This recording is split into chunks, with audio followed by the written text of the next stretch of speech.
see, I had been doing readings with the Vermont Playwright Circle for a number of years, and you've got the words in front of you. Here was an opportunity to be in a play, only 10 minutes. So I figured I had the courage to do that. 10 minutes I could learn. And then when TenFest started and we were at the Valley Players, I was cast in 2 plays. Well, we have been coming up to the Warren, Vermont area, well, for the past 12, 13 years. I got involved in a writing group, and actually that writing group that I got involved with, and that led to David being involved in the plays here. And a few years after we started coming up, I did get involved with a local community acting group down here in Florida. And my first short play that I performed in was in the spring of 2012. My favorite playwright's Marge O'Neill Butler. Okay, and what was it was the her, play? it was her play called Connections. Okay. It was about a blind date. It just so happens that same year, that same exact short play was being performed at TenFest that summer. I tell you, I fell in love with the group, and I kept in touch with Sheen over the following year, came up for auditions, and the rest is history. I've been an actor and also assisted backstage with TenFest. I mean, I studied theater in college and didn't do any theater. I mean, besides from like the audience services manager, but nothing performance-wise, really.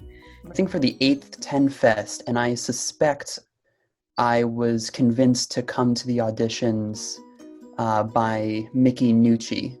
It was kind of a nice way just to kind of ease back into it in a way that didn't seem like, scary or overwhelming. Like you could do like one play, or you could be cast in multiples, but if you were cast in multiples, you didn't have to do them, Right. And it's also such a short, it's only 10 minutes. I know, right? It's great. Yeah, I know I've definitely grown through it.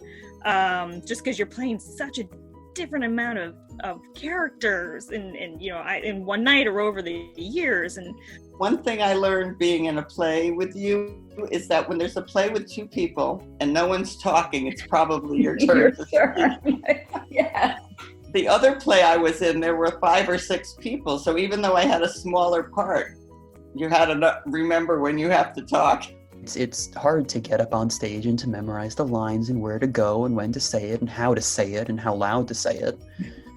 And you have to remember what everyone else is doing too. It's almost like driving a car. Yeah. If I'm driving along and the road is smooth sailing, I can just keep going. But oh my gosh, if a deer comes out, what am I going to do right here as opposed to back there? And You're on cruise control until something happens. Exactly. And then it's all improv. In my experience, I've always felt it like, everyone just kind of like helped each other out. And it's just kind of like, it's just very supportive. Like those of us who have had more experience that will pick up the slack and never mind doing that. No. It becomes fun to do. It's part of the fun. It is. Everybody's got their favorite show, and you see them all crowding around at certain times, or their one favorite little part, and everyone like crowds in, like, they're gonna watch it from like, or they're just gonna listen to it from directly from behind the curtain, or they're all gonna like run into the shop and like so they can watch the physicality. And right, because we've been doing this all these summers, and our youngest grandchildren come every summer. They came to see the first half of one of the shows on a Sunday afternoon. It was the show where Robert was in the play. He was 8 years old at that time, and he was in a play on a bed, and there was a ghost under his bed. Yeah. And I did that with Mickey's son, Robert. So he was the little brother, and you were the He was the little brother, and I was a just graduated senior, or just graduated from high school playing a junior or something. He was about in 4th grade or something. 9, yeah. Yeah. Since then, our 2 grandchildren have been doing plays. And then it was such a nice thing that we share with them. Mm-hmm. And yesterday my grandson said to me, we have to find a play that Papa and I can be in. I encourage anybody that wants to try TenFest, do it. This is a great way to start dipping your toes in, just because like it's very non-threatening, because there's people that they haven't done anything since they were in high school, or they've only done like a few things, or they have lots of experience. You get all this whole range of different experiences. I know that back in the summer days when I was at summer camp and I was a young child, I was in some plays. But I never really pursued that more when I was in school, high school, college, whatever. But once I decided to retire from medical practice, and I expanded into this whole thing about performing in plays, I relied on other people in the beginning to help me. And I think that's the best thing you can do, is rely on others who are involved in the same profession.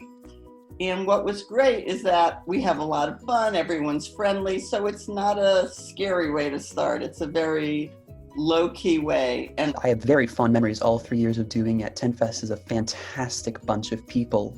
Another family, basically, because actors are the closest knit bunch of people I think I've ever come across. Well, I just want to welcome everyone to TenFest. If you come as an audience member, how grateful we are. But if you've ever thought about trying out how to be on the stage, it's a great place. And there's so many other ways to get involved, which you'll be learning about, directing and technical work. But just come on out and have fun in whatever capacity you want. We'll see you in the theater hopefully next year.